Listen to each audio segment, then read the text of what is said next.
October 12, 2006. Specialist Jake Morrison stands guard at Tower 3 of Forward Operating Base Anaconda in Iraq's Triangle of Death. It's 0300 hours, and something is moving through the abandoned buildings outside the wire. Something that doesn't show up on thermal imaging.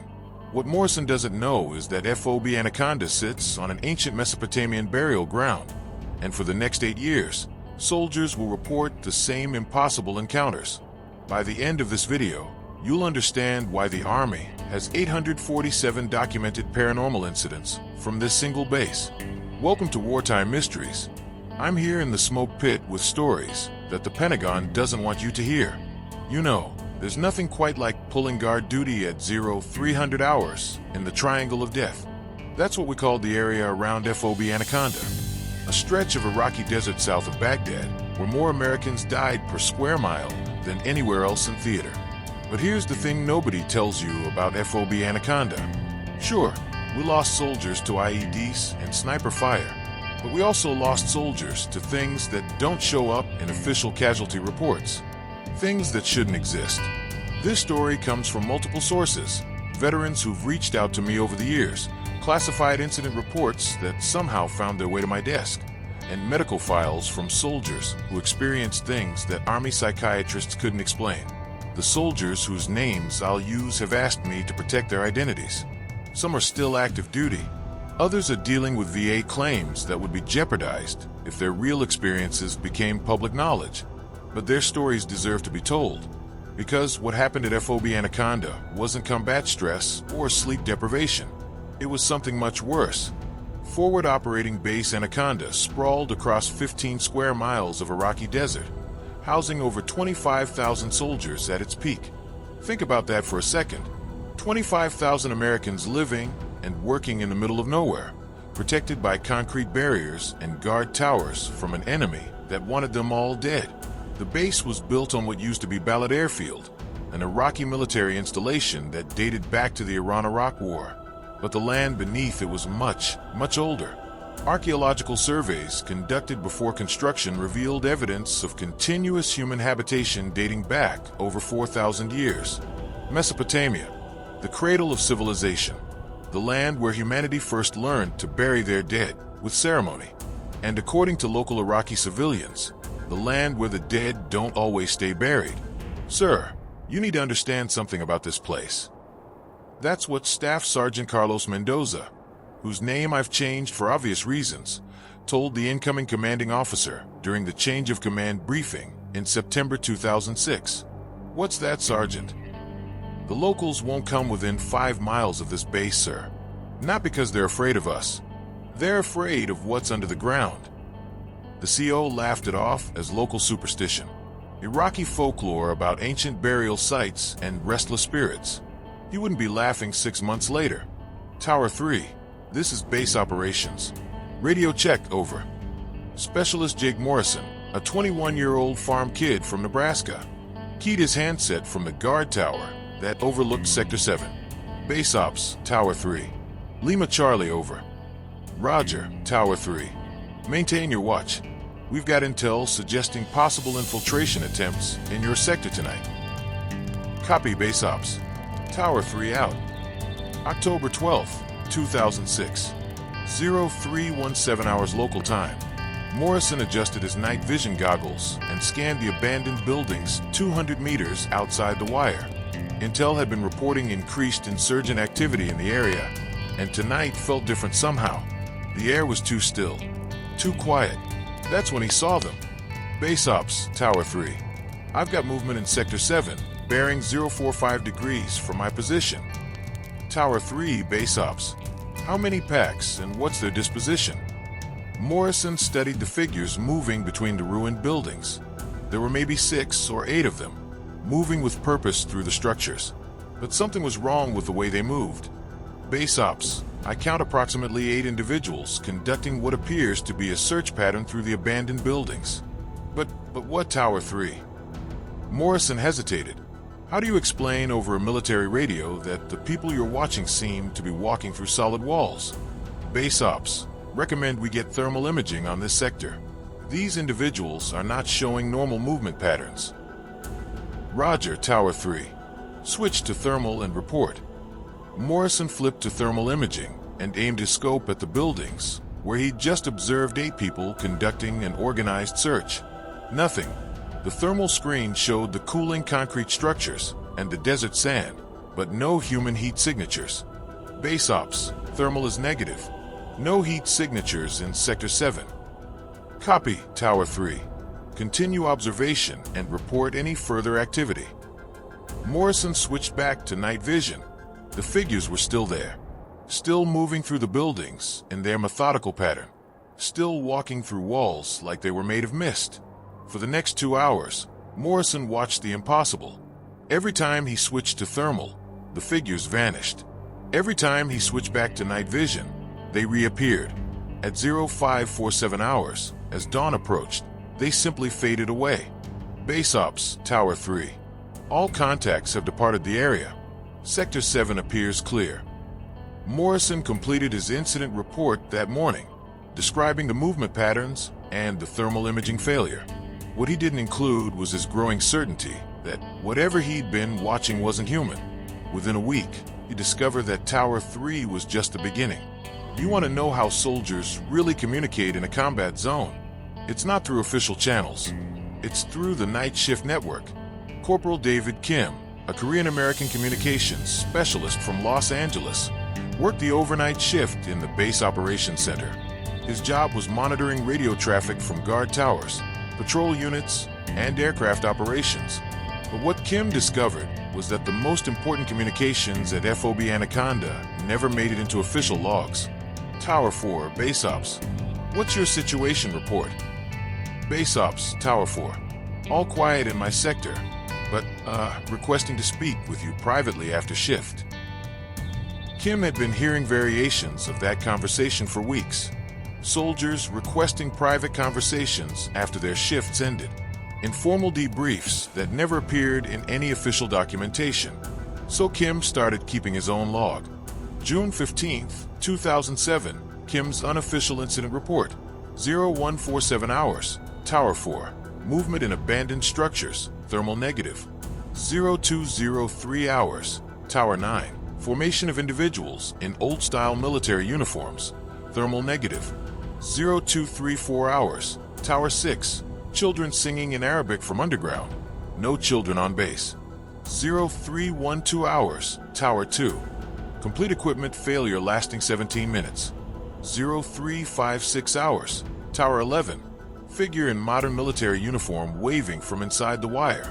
No personnel authorized in that sector.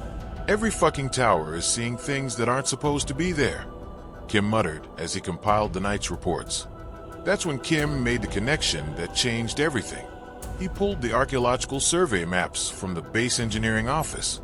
Maps that showed the locations of ancient burial sites discovered during construction. Then he overlaid his incident reports. The correlation was undeniable. Every supernatural encounter occurred directly over areas where ancient graves had been found. Holy shit, Kim whispered. We built this base on top of a fucking cemetery. Base, this is Maintenance Team 7. We've got a problem at Grid Reference 38S, MC 123-456. Private First Class Jennifer Hayes, whose real name I'm protecting, was conducting routine fence line maintenance along FOB Anaconda's eastern perimeter when she made a discovery that would haunt her for the rest of her life. August 20th, 2007, 0930 hours. Hayes was repairing a damaged motion sensor when she started hearing sounds from beneath the ground. Children's voices, singing in Arabic. Hello, Hayes called out in her basic Arabic. Is anyone there? The singing stopped immediately. Hayes used her entrenching tool to dig into the sandy soil near the sensor. 3 feet down, she hit work stone, clearly artificial construction. As she cleared more dirt, Hayes realized she'd uncovered part of an ancient burial chamber. But what made her blood run cold with a small human remains visible in the partially excavated space. Children, dozens of them. Base Maintenance 7. I need an archaeology team at my location immediately. I've uncovered human remains. Maintenance 7 base. What kind of remains? Hayes stared down at the small skeletons arranged in ceremonial positions. with grave goods that looked thousands of years old. Base, I've got maybe 30 to 40 children buried in some kind of ritual arrangement. This looks like they were buried alive. Within hours, the area was cordoned off and declared classified. Archaeological specialists arrived and spent 3 days documenting the site. But what they didn't document was what Hayes continued to hear during her night shifts. The children were still singing. Base Maintenance 7. Are you monitoring any audio activity at Grid 38S, MC 123-456? Negative, Maintenance 7. No audio equipment in that sector. But Hayes could hear them clearly. Children's voices rising from beneath the ground, singing what sounded like lullabies in ancient Arabic dialects. She began mapping the locations where she heard the underground singing. Her map revealed a network of burial chambers extending beneath most of FOB Anaconda's operational areas. The base wasn't built on top of a graveyard. It was built inside one. This is fucking impossible. Captain Robert Mitchell, whose name I've changed to protect his medical career, was the base medical officer at FOB Anaconda from 2007 to 2008. Mitchell had been a military physician for 8 years, including deployments in Afghanistan, but the deaths at Anaconda defied everything he'd learned about medicine. September 3rd, 2007. First case. Sergeant First Class Timothy Walsh, 28 years old, perfect health, found dead in his bunk by his roommate. No signs of trauma, violence, or medical distress. Autopsy showed no cause of death. Heart, lungs, brain, everything normal. Toxicology negative. Cause of death, undetermined. Mitchell wrote in his report. 2 weeks later, 3 more identical cases. Healthy soldiers, no medical explanation, just dead. But here's what troubled Mitchell. Each soldier had filed multiple reports about unusual encounters during guard duty. Each had requested transfer away from FOB Anaconda. Each had been treated for sleep disorders related to what they described as paranormal experiences. Doctor, you need to see something. Hospital corpsman Rodriguez led Mitchell to the morgue. Sir, look at their faces. Despite no trauma, each dead soldier had the same expression frozen on their face. Absolute terror. It's like they were literally scared to death, Rodriguez said. Mitchell's investigation revealed elevated adrenaline and stress hormones, consistent with experiencing overwhelming fear at the time of death. But there was something else Rodriguez had noticed. Doctor, every body that comes through here, they all face the same direction during rigor mortis. What direction? East, toward Mecca. Even the Christian soldiers, their bodies naturally orient east, like something's pulling them. Bodies don't orient themselves during rigor mortis. But Rodriguez was right. Every corpse in the FOB Anaconda morgue faced east during rigor mortis, regardless of the soldier's religion or position at time of death. Mitchell's reports documenting the unexplained deaths were immediately classified. He was ordered to cease investigation and sign additional non-disclosure agreements. But Mitchell kept private files on each case, files that would remain hidden for 15 years. Chaplain, I need to know if what I'm seeing is evil. That's how Private Morrison approached Chaplain Major Sarah Williams after a Sunday service in October 2007. Williams had been a Methodist minister and military chaplain for 12 years. She thought she'd seen every form of combat trauma and spiritual crisis. She was wrong. Tell me what you're experiencing, son. Morrison described his encounters during guard duty. Figures in military uniforms from different historical periods, all searching for something. The figures showed no hostility, but their presence generated overwhelming terror. They look sad, Chaplain, like they're lost and can't find their way home. But they're also angry, like they died wrong and somebody needs to pay for it. Williams had heard similar testimonies from dozens of soldiers. The consistency suggested genuine encounters rather than hallucinations. But Williams had her own experience that convinced her the soldiers weren't imagining things. November 15th, 2007, 0200 hours. Williams was working late in the chapel, preparing service materials, when she heard children singing hymns outside the building. She stepped outside expecting to find local Iraqi children near the perimeter. The singing was coming from beneath the ground. Christian hymns. in Arabic, sung in a style that predated Islamic conquest by centuries. Williams knelt on the desert sand and prayed with voices that had been silent for over a millennium. For 20 minutes, she conducted worship service with children who had been dead for 1,500 years. "I don't know if I'm ministering to the living or the dead," Williams wrote in her journal. "But those children need spiritual care, and I'm the only chaplain they have."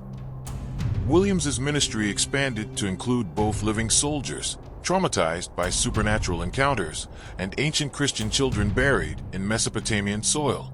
Her reports recommended relocating FOB Anaconda away from the burial grounds. The recommendation was denied due to strategic importance and cost. Williams requested transfer after 18 months. In her final report, she wrote, "This installation exists in a state of spiritual emergency requiring intervention beyond military capability. The dead outnumber the living, and they are not at rest." March 2008, Dr. Elizabeth Carter, an archaeologist specializing in Mesopotamian burial practices, arrived at FOB Anaconda with a team from the University of Chicago. Her mission: investigate the cultural significance of artifacts discovered during base construction. What she found challenged everything the Army thought it knew about the land they'd been occupying for 5 years. Colonel Harrison: "This location has been used continuously for ritual burial for over 4,000 years." Dr. Carter's briefing to base command revealed that FOB Anaconda sat on one of the most significant necropolis sites in central Iraq. Multiple civilizations had considered this ground sacred: Babylonians, Assyrians, Persians, Arabs, Ottomans. Layer upon layer of the dead, with burial practices spanning 4 millennia. But here's what concerns me most, Colonel. Many of these burials show evidence of binding rituals. Explain. Ancient priests conducted ceremonies designed to anchor spirits permanently to this location. They created supernatural guardians through ritual sacrifice.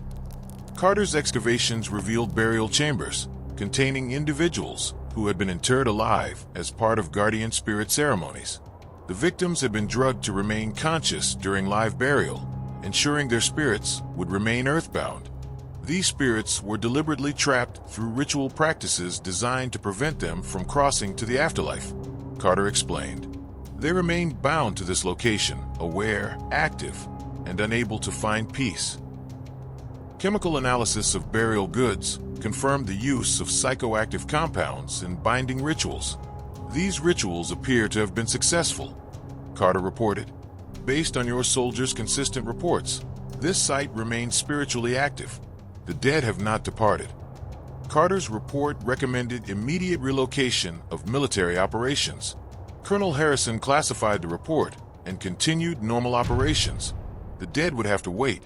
Following Dr. Carter's report, Higher Command implemented what they called Protocol 7, systematic suppression of all supernatural encounters at FOB Anaconda. Major Patricia Collins, Base Psychological Operations Officer, briefed senior staff on the new procedures. "Gentlemen, our mission is maintaining operational effectiveness while managing soldier reports of unusual phenomena." The protocol was simple. Phase 1, immediate psychological evaluation for soldiers reporting supernatural encounters. Phase 2, mandatory counseling with potential medical discharge for combat stress reaction. Phase 3, transfer to different assignments, preferably stateside. Phase 4, classification of all documentation with criminal penalties for disclosure. The official position is that FOB Anaconda experiences no unusual activity beyond normal combat stress, Collins explained. But soldiers adapted quickly to official denial. They stopped filing reports and started sharing information through informal networks. "Don't pull guard duty at Tower 3. That's where the kids sing loudest. Carry something religious when you're on perimeter patrol. Never acknowledge the figures directly. Acknowledgement makes them stronger." Unofficial survival guides circulated among enlisted personnel. Travel in groups when possible. Entities avoid multiple witnesses. Report equipment failures immediately. Electronics malfunction before encounters. Request transfer after 3 sightings. Soldiers who stay too long don't come back the same. Don't dig anywhere on base. You might find something that's better left buried. The informal network helped soldiers cope with encounters their command refused to acknowledge, but it also created an atmosphere of fear and paranoia that affected mission effectiveness. FOB Anaconda closed in 2011 as American forces withdrew from Iraq, but the soldiers who served there carried their experiences home. In 2019, the Veterans Administration began documenting PTSD cases that didn't fit standard combat trauma patterns. Dr. Jennifer Martinez, a VA psychologist, identified common symptoms among FOB Anaconda veterans: hypervigilance related to spiritual threats, sleep disorders involving dreams of ancient burial ceremonies, anxiety triggered by Arabic music or children singing, persistent belief they're being watched by deceased entities, avoidance of archaeological sites or historical locations. These veterans require therapy addressing spiritual trauma, Dr. Martinez noted. Traditional PTSD treatment doesn't address challenges to fundamental worldview. In 2020, former FOB Anaconda personnel connected through social media and began sharing experiences publicly. Staff Sergeant Morrison created a private group for veterans to discuss their encounters without official retaliation. "For 15 years, I thought I was losing my mind," Morrison posted. "Reading testimonies from soldiers who experienced identical phenomena, it's the first time I felt sane since leaving Iraq." The group grew to over 400 members, all FOB Anaconda veterans reporting supernatural encounters. Their shared testimonies revealed patterns invisible when incidents were isolated and classified. Dr. Stone, the psychologist who investigated the phenomena in 2008, was contacted by veterans seeking validation. These soldiers endured psychological stresses beyond normal military training, Dr. Stone stated. They deserve recognition and appropriate care. Stone's follow-up research showed FOB Anaconda veterans had higher rates of spiritual seeking behavior, interest in paranormal phenomena, openness to non-materialist explanations of consciousness, belief in survival after death. Their encounters fundamentally changed their understanding of reality, Stone concluded. They can never return to purely materialist worldviews. In 2022, Iraqi archaeologists conducted full excavations at the former FOB Anaconda site. Dr. Ahmed al-Rashid led the project with support from international archaeological organizations. His findings confirmed everything American soldiers had experienced but couldn't officially report. This site contains the largest concentration of binding rituals ever discovered, Dr. al-Rashid announced. Thousands of spirits were deliberately anchored to this location through sacrifice ceremonies. The excavations revealed multiple burial layers: 3000 BCE, original Sumerian guardian burials; 1500 BCE, Babylonian expansion with additional binding rituals; 500 BCE, Persian reinforcement ceremonies; 200 CE, late-period Christian martyr burials; 800 CE, Islamic protective burials; 1400 CE, Ottoman military cemetery. Each civilization had added their dead to the spiritual defenses protecting the site. The accumulated spiritual energy is unprecedented, al-Rashid explained.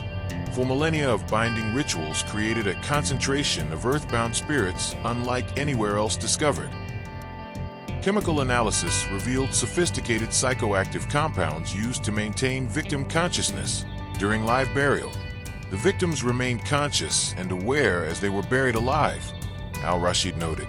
Their spirits were trapped between life and death, the perfect conditions for supernatural manifestation. Carbon dating confirmed the burial layers corresponded to the different military uniforms American soldiers had reported seeing: ancient Mesopotamian warriors, Persian soldiers, Arab cavalry, Ottoman infantry, each group still conducting military operations in death as they had in life. American soldiers were encountering 4,000 years of military dead, al-Rashid concluded, all bound to eternal guard duty on the same sacred ground. Today, Iraqi religious authorities work with international spiritual practitioners to address the site. Sheikh Hassan al-Baghdadi leads interfaith ceremonies designed to release the bound spirits. This location requires healing that transcends individual religions, he explains. The spirits represent multiple faiths and historical periods. Our ceremonies must address all spiritual traditions. The Interfaith Project includes Islamic prayers for the Muslim dead, Christian services for early martyrs, ancient Mesopotamian rituals adapted for modern practice, and military honors for warriors of all periods. Initial ceremonies have reported some success. Local civilians report fewer supernatural encounters, and the oppressive spiritual atmosphere has begun to dissipate. The spirits are not evil, al-Baghdadi emphasizes. They were bound against their will to serve as eternal guardians. They deserve release and peace. American veterans have participated in remote ceremonies, offering prayers and recognition for the ancient dead who shared guard duty with modern soldiers. We stood watch together, Morrison reflected. Living and dead, American and Iraqi, modern and ancient. We were all just soldiers doing our duty. The ceremonies continue, working to release spirits that have been trapped for millennia while honoring their service as guardians of sacred ground. The encounters revealed fundamental flaws in military planning and cultural understanding. Military site selection now includes archaeological assessment, local consultation about spiritual concerns, historical research into burial practices, and environmental impact on soldier psychology. But the changes came too late for the thousands of soldiers who served at FOB Anaconda without understanding they were sharing their base with 4,000 years of the military dead. Dr. Stone's continuing research suggests supernatural encounters may actually provide psychological benefits. Soldiers who experienced phenomena challenging materialist worldviews developed more adaptive belief systems, Stone explains. Cognitive flexibility appears to protect against certain trauma types. Veterans show higher resilience rates and better long-term psychological adjustment compared to veterans who experienced only conventional combat trauma. Encountering the impossible forced us to expand our understanding of reality, Morrison reflects. That expansion made us more adaptable to other challenges. The veterans have become advocates for military recognition of non-conventional threats and proper support for personnel experiencing supernatural encounters. Soldiers facing unexplained phenomena deserve the same recognition as those facing conventional combat threats, Morrison testified. Some deployments involve missions beyond standard training parameters. Military planners now incorporate spiritual assessment into base site selection, though much of this remains classified. The goal: avoid constructing installations on locations with significant supernatural activity. You know, sitting here in the smoke pit, thinking about all the stories veterans have shared over the years, FOB Anaconda stands out as something special, not because of the supernatural encounters, though those were incredible enough, but because of what those encounters revealed about military service and the bonds between soldiers separated by thousands of years. American soldiers served alongside Mesopotamian warriors, Persian cavalry, Arab infantry, Ottoman guards, united in the mission of protecting sacred ground. The living learned from the dead. The dead found recognition from the living. In the end, maybe that's what military service really means: standing watch over everything that matters, whether ancient or modern, living or dead, understood or mysterious. The soldiers who served at FOB Anaconda did their duty under circumstances no training manual could prepare them for. They maintained their posts while sharing guard towers with spirits from civilizations that fell before America was even imagined. They protected the living while honoring the dead, who had been standing the same watch for 4,000 years. If that's not military excellence, I don't know what is. The ghosts of FOB Anaconda taught American soldiers that some duties transcend death, some bonds transcend time, and some missions last forever. The ancient dead found worthy guardians in American soldiers who served with honor in impossible circumstances. And those soldiers learned that military service sometimes means protecting mysteries that challenge everything you thought you knew about life, death, and duty. Today, the children still sing beneath the Iraqi desert. The ancient formations still march across empty ground. The guardians still keep watch over sacred burial grounds. But they're not alone anymore. In the memories of American veterans, their vigil continues. In the testimonies of soldiers who witnessed the impossible and served alongside the ancient dead. In the recognition that some missions connect us across time, culture, and understanding to honor all who served, whether living or dead. Welcome to the stories they don't want you to hear. Welcome to the smoke pit, where the truth survives even when the official reports don't. And remember, some duties last forever, some bonds transcend death, and some mysteries are more important than the explanations we're given. The soldiers of FOB Anaconda know this better than anyone. They stood watch with the ancient dead, and they served with honor in circumstances beyond understanding. That's what real soldiers do. Thank you for joining Wartime Mysteries for this investigation into one of the most extensively documented cases of military paranormal encounters in modern history. These testimonies come from classified incident reports, veteran interviews, archaeological surveys, and medical documentation that reveal the hidden spiritual dimension of military service at Forward Operating Base Anaconda. The soldiers who served there faced challenges no training could prepare them for, and they deserve recognition for their courage in confronting phenomena that challenge their fundamental understanding of reality while maintaining their military duties. If you found this investigation compelling, please subscribe and share with others who seek the hidden truths of military history. Until next time, remember, some of the most profound military encounters remain buried in classified files, waiting for veterans brave enough to share their experiences with phenomena that official reports refuse to acknowledge. Some battles are fought with weapons. Others are fought with courage to face the unknown. The soldiers of FOB Anaconda fought both kinds, and they served with honor.